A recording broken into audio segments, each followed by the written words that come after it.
Now we're ready to play the song. We're going to use the chords, the rhythm, the text, and the melody. So the introduction to the song is...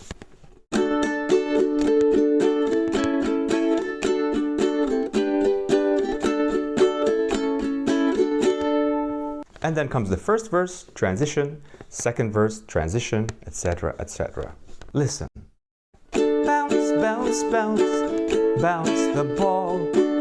Bounce, bounce, bounce, bounce the ball. Bounce, bounce, bounce, bounce the ball. Bounce, bounce, bounce, bounce the ball.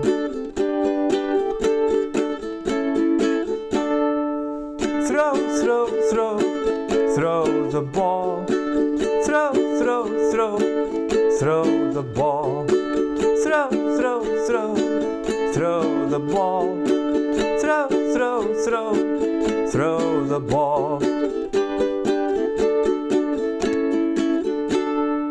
So the song goes on like this, and it's repeated, except the last part, the last